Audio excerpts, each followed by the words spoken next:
Hello student, welcome है आप सभी का आपकी अपनी अकाउंटिंग की क्लास में। आज के इस वीडियो लेक्चर में हमने जो assessment of firm topic start किया है उसमें टैक्स लायबिलिटी किस तरीके से कैलकुलेट की जाती है फर्म की, वो अभी हम देखेंगे। ठीक है, तो देखिए फर्म की जो टैक्स लायबिलिटी होगी वो इंडिविजुअल से थोड़ी सी डिफरेंट टाइप से निकलेगी क्योंकि फर्म के ऊपर स्लैब्स एप्लीकेबल नहीं है। ठीक है, तो देखिए अभी हम निकालते हैं computation of tax liability of the firm और फॉर द असेसमेंट ईयर 2020-21 के लिए। ठीक है, सबसे पहले हम यहाँ पर लिखेंगे टैक्स ऑन टोटल इनकम।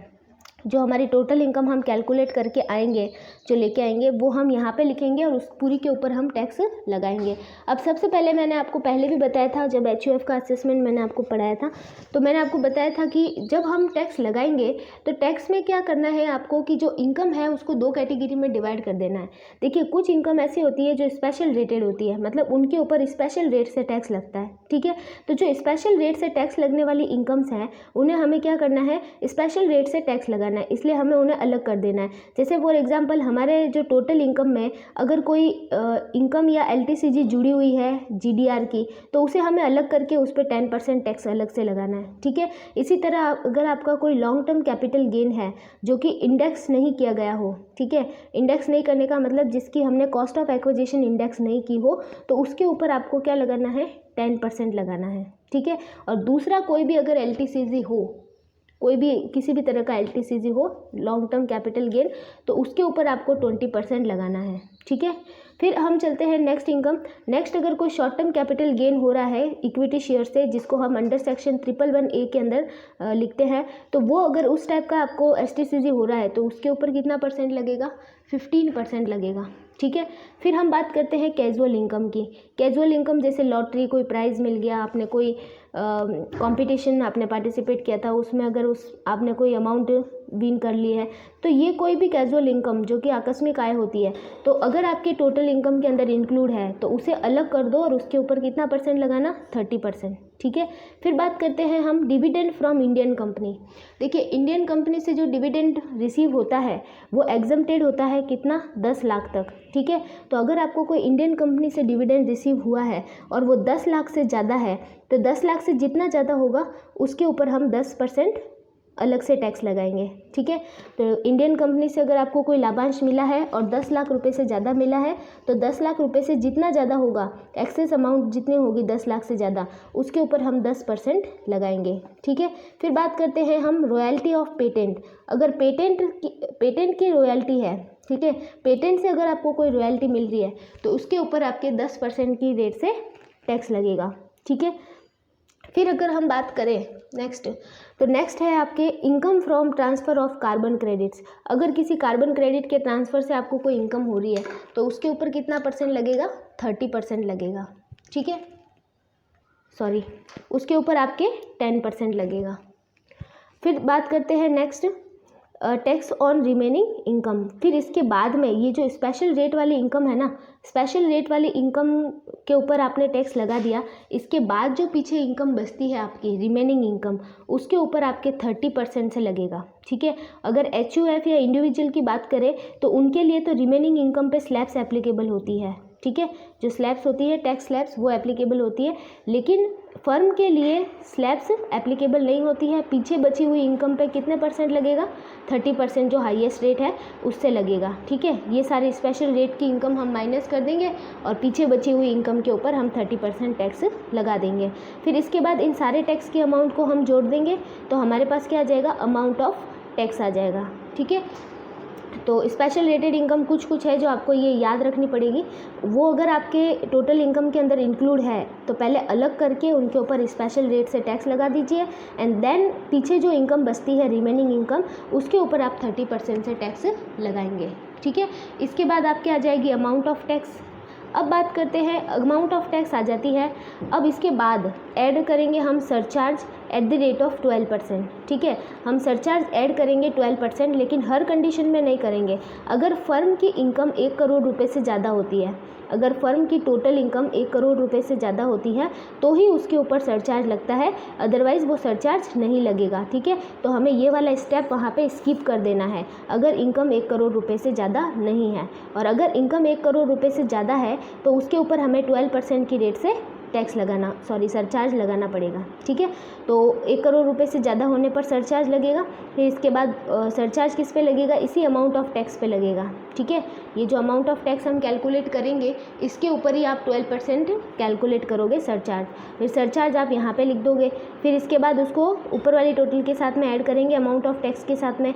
इसके बाद मिलेगी फर्म को मार्जिनल रिलीफ। देखिए कई बार क्या होता है ना कि किसी फर्म की या किसी भी इंडिविजुअल की या किसी भी HUF की जो सरचार्ज की लिमिटेशन वाली इनकम होती है उससे बस थोड़ी ही इनकम ज़्यादा होती है और इसकी वजह से उनके ऊपर सरचार्ज लग जाता है। जैसे अपन फर्म की बात करें तो फर्म के ऊपर सरचार्ज कब लगेगा, जब उसकी इनकम 1 करोड़ रुपए से ज़्यादा होगी। अब सपोजिवली किसी फर्म की जो इनकम है वो 1 करोड़ 2 लाख और इतना ही कुछ ज़्यादा हो रहा है, 1 करोड़ 2 लाख ज़्यादा हो रहा है। तो अब देखिए 1 करोड़ से कितना थोड़ा ही ज़्यादा हो रहा है, ज़्यादा मतलब इतना है ही नहीं है कि 1 करोड़ 50 लाख हो गया या 1 करोड़ 25 लाख हो गया, इतना नहीं है, 1 करोड़ 2 लाख ही हो रहा है। तो अब 1 करोड़ की वो लिमिटेशन में आ गई है तो उसके ऊपर सरचार्ज लग गया। तो जैसे ही उसके ऊपर सरचार्ज लगेगा तो उसकी टैक्स लायबिलिटी क्या हो जाएगी, बढ़ जाएगी। ठीक है, क्योंकि 12% की रेट से सरचार्ज लगेगा।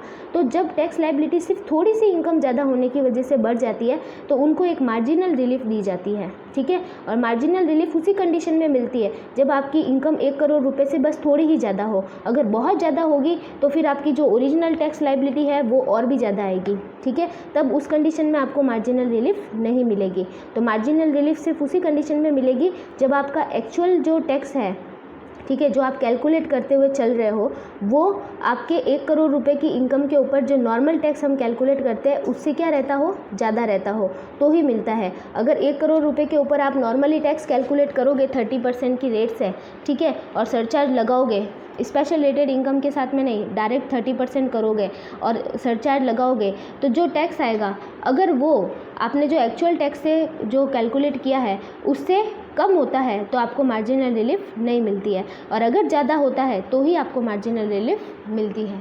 ठीक है, फिर जैसे ही आप मार्जिनल रिलीफ माइनस करोगे उसके बाद जो अमाउंट आएगी उसमें आप ऐड करोगे हेल्थ एंड एजुकेशन सेस। देखिए health and education cess India में जितने भी असेसी हैं, जितने भी करदाता है, सबको देना पड़ता है। ठीक है, और इसकी जो रेट है वो 4% है। तो जो अमाउंट आपके सामने आएगी कैलकुलेट की हुई उसके ऊपर आपको 4% लगाना है। ये हमारे टैक्स कैलकुलेशन करने का सबसे फाइनल स्टेप भी हम कह सकते हैं कि लास्ट में लगेगा हेल्थ एंड एजुकेशन सेस। ठीक है, और इसकी जो रेट है वो 4% है। तो जैसे ही आप 4% लगाओगे और आगे ऐड करोगे तो आपके आ जाएगा अमाउंट ऑफ टैक्स लायबिलिटी। अब आपके टैक्स लायबिलिटी की अमाउंट आ जाएगी। ठीक है, फिर इसके बाद देखिए जो ये टैक्स लायबिलिटी की अमाउंट आई है ना, इसको डायरेक्टली पेमेंट नहीं करना है, इसमें से भी 2 चीज़ें माइनस करनी है आपको। अगर पहले से ही फर्म ने कोई TDS किसी इनकम के ऊपर TDS पेड कर दिया हो, अगर फर्म की किसी इनकम के ऊपर TDS पहले से ही कट गया हो तो ये जो टैक्स लायबिलिटी आएगी ना उसमें से ये TDS क्या हो जाएगा, माइनस हो जाएगा। ठीक है, क्योंकि ऑलरेडी पेड है और वो इनकम इसी टोटल इनकम के अंदर इंक्लूड है। ठीक है, और उसके ऊपर ऑलरेडी TDS लग चुका है तो डबल बार हम टैक्स नहीं लगा सकते। तो वो जो टैक्स हम उस इनकम के ऊपर पेड कर चुके हैं वो TDS हमें यहाँ पे माइनस करना होगा। ठीक है, फिर बात करते हैं हम सेकेंड है एडवांस पेमेंट ऑफ टैक्स। अगर फर्म ने पहले से ही कोई टैक्स का एडवांस पेमेंट कर दिया है तो वो भी हमें इस टैक्स लायबिलिटी में से माइनस करना है ताकि फाइनली टैक्स पेबल आप कैलकुलेट कर सको कि अभी फर्म को कितना टैक्स पेड करना है। ठीक है, तो देखिए ये दोनों चीज़ें माइनस करेंगे तो अब हमारे सामने आएगा टैक्स पेबल या फिर रिफंडेबल। अगर कोई ये आंसर माइनस में आता है या ये जो आपकी डिजिट है ये माइनस में आती है तो इसका मतलब अब क्या आएगा, ये टैक्स रिफंडेबल है, मतलब अब उनको टैक्स पेमेंट नहीं करना है, अब इनकम टैक्स डिपार्टमेंट उनको रिफंड करेगा। ठीक है, और अगर ये प्लस में रहता है तो अब आएगा टैक्स पेबल, जिसका पेमेंट फर्म को करना है इनकम टैक्स डिपार्टमेंट को। ठीक है, तो टैक्स पेबल भी आ सकता है और रिफंडेबल भी आ सकता है। ठीक है, पेबल कब आएगा, जब आपके ये डिजिट प्लस में होगी, और रिफंडेबल कब आएगा, जब आपके ये डिजिट माइनस में होगी। अब बात करते हैं कि इनकम टैक्स में क्या कहा हुआ है कि आपको टैक्स लायबिलिटी को भी क्या करना है, राउंडेड ऑफ करना है। अगर सपोजिवली अगर आपकी टैक्स लायबिलिटी आ रही है 12,336 तो आप इसको राउंडेड ऑफ करोगे 10 के मल्टीप्लायर में। तो कैसे करोगे, 12,340। अगर यहाँ पे 5 से ज़्यादा होता है तो हम नेक्स्ट जो 30 के बाद में क्या आता है 40, तो 40 कर देंगे। और अगर ये 5 से कम होता है, जैसे सपोजिवली 32 होता तो हम यहाँ पे क्या कर लेते 330। ठीक है, तो राउंडेड ऑफ करना है आपको। तो ये था आपके टैक्स लायबिलिटी कैलकुलेट करना फर्म के लिए। अब इससे रिलेटेड प्रैक्टिकल क्वेश्चन हम नेक्स्ट वीडियो लेक्चर के अंदर डिस्कस करेंगे। ओके, ये आपके टोटल टैक्स लायबिलिटी कैलकुलेट करने का था।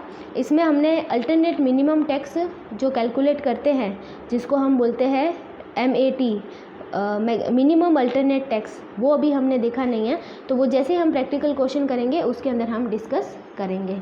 ठीक है, तो बाकी का जो होगा आगे प्रैक्टिकल क्वेश्चन वो नेक्स्ट वीडियो लेक्चर के अंदर डिस्कस करेंगे। Okay, thank you.